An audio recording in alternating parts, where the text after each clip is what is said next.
이렇게 김밥처럼 동글동글 보기 좋은 통해삼찜이 되는 거죠.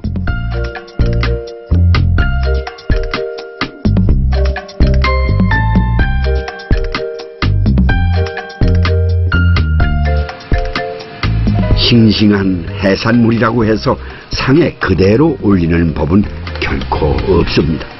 전복은 곱게 손질해 양념에 졸여 초를 만들고, 대합의 속살도 이미 다른 재료들과 섞여 곱게 색동옷을 입고 있습니다.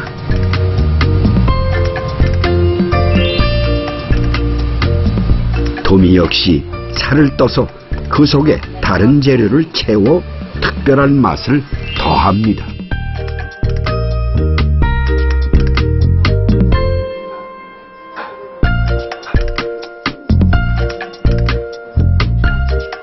평범해 보이는 만두 역시 생선으로 빚은 어만두입니다.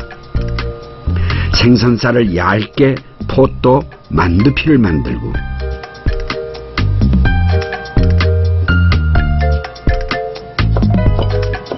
죽순과 버섯, 소고기 등 색과 맛을 맞춘 고급 재료로 속을 만들어 만두를 빚어냅니다. 모든 음식들이 어찌나 손이 많이 가는지.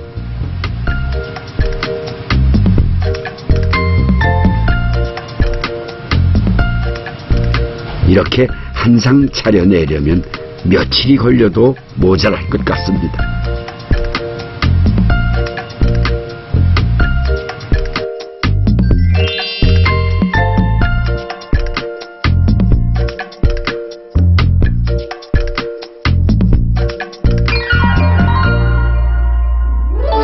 음식 하나하나가 꽃이 피어난 듯 그 모양새가 예사롭지 않고,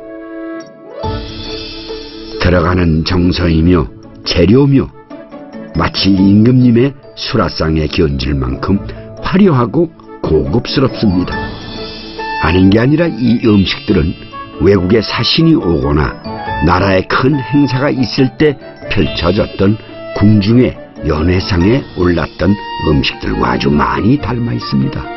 광해군 원년 명나라에서 사신이 왔을 때의 기록을 담은 영접 도가무이궤에는 이와 비슷한 음식들이 대접됐던 것으로 기록되어 있는데요.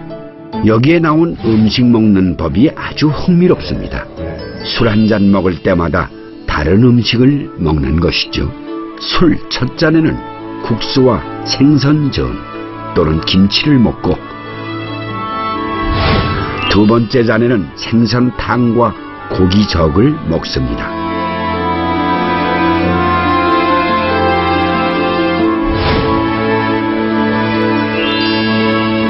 그런 다음 세 잔째는 만두를 먹거나 회를 겨자장에 찍어 먹고,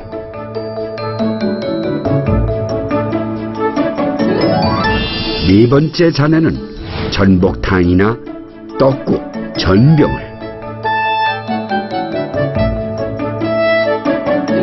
마지막으로 점점과를 먹는데요. 요즘으로 치면 일종의 코스 요리였던 셈이죠. 궁중 행사가 있을 때면 각 지방에서 관기를 뽑아 연회를 담당케 하는 선상기 제도가 있었는데요. 진주 기생들도 궁궐 출입이 잦았습니다. 세종 때부터 고종 때까지 차출된 관기들이, 그러니까 진연이나 진찬에 동원된 관기들이 물론 그 사람들을 밥을 먹여야 되겠죠. 그래서 연회 때 차렸던 음식을 기생들한테 먹입니다. 그리고 어떤 경우는 또 하사까지 하는 경우가 있었거든요. 근데 그럴 경우에 그 사람들이 자기네가 먹어본 음식을 각 지방에 내려가서 흉내내서 만들어 먹거나 또는 보급하는 역할을 담당했을 겁니다. 진주에는 관기들을 양성하는 교방청이 설치되어 있었던 만큼 선상기들이 많았는데요. 진주 연회 음식이 철기나 떨어져 있던 궁궐 음식과 닮았던 건 진주 기생들이 궁중의 음식을 전파했기 때문이 아닌가 짐작됩니다. 주탕비라고 하는 것은 술국을 만드는 하녀다라고 하는 뜻이거든요. 그러니까 관기들의 지위가 그 당시에 천민이었기 때문에 그렇게 이제 주방에 들어가서 술국을 만드는 역할도 하고 또는 차를 끓이는 역할을 했던 겁니다. 특히 진주기생들은 시서화 악가모 기회가 빼어나서 고종 때 보면은 유달리 나라에 궁중잔치가 많았다고 합니다. 그때의 선상기로 지금 많은 진주기생들이 뽑혀갔는데, 진주기생의 명성이 높았던 이유는 단지 미모와 기회가 뛰어났기 때문만은 아니었던 것 같습니다. 촉성루 옆 의기사는 임진왜란 당시 적장을 품고 순절한 논계의 충절을 기리는 사당입니다. 사당이 지어지기 전부터 진주의 기생들은 논계가 몸을 던진 의암에 모여 넋을 기리는 죄를 지내며 그 의로움과 절개를 본받고자 했다고 합니다. 논계의 사당 옆에는 논계의 의로움을 본받고자 했던 진주기생 산홍의 시가 붙어 있습니다.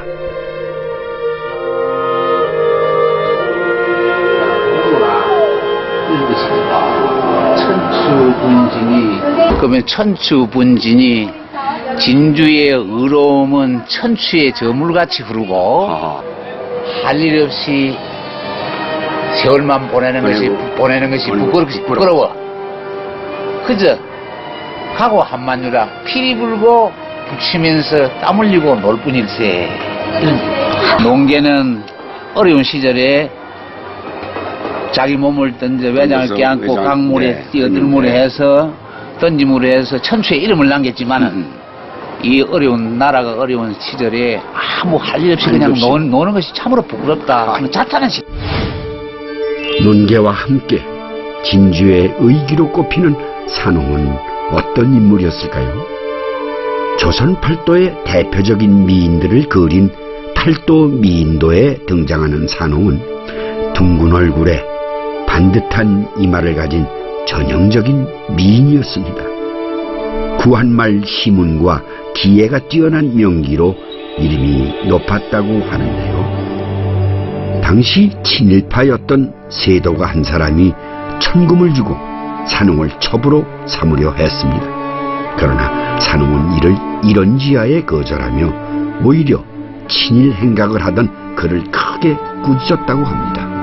나라가 풍전등화와 같을 때 진주기생의 의로움과 절개는 절망에 빠진 사람들에게 큰 위로가 되었을 텐데요. 3.1운동 당시에는 만세운동까지 펼쳤다고 합니다.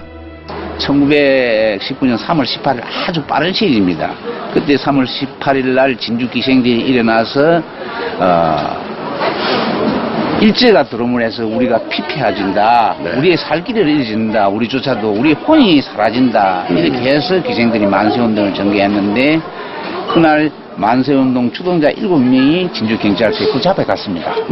기생 7명이. 그래서 붙잡혀 갔는데 그 중에 한금아라는 기생은 무명지를 깨물고 스스로 피를 내고 헬서를 썼습니다. 그 헬서 내용이 뭐냐 하면은 삼천리 강산에 무화꽃이 다시 피도나 이런 헬서를 썼죠. 그래서 농계와 산홍이와 그 의기, 절의 정신을 기승했습니다. 한금아 씨가. 예, 그 기생이었습니다. 아유, 정말 부끄럽습니다. 저도 어떤 의미의 무예나 다 갖춘 이런 사람은 못 되지만 아까 탤런트처럼 뭐가 멋있더만 그런 그 대중들의 사랑을 받는 사람으로서 너무 지금 기생의 말씀을 들으니까 부끄럽습니다. 그러나 일제 강점기 관기 제도가 없어지면서 진주기생들도 갈 곳을 잃습니다.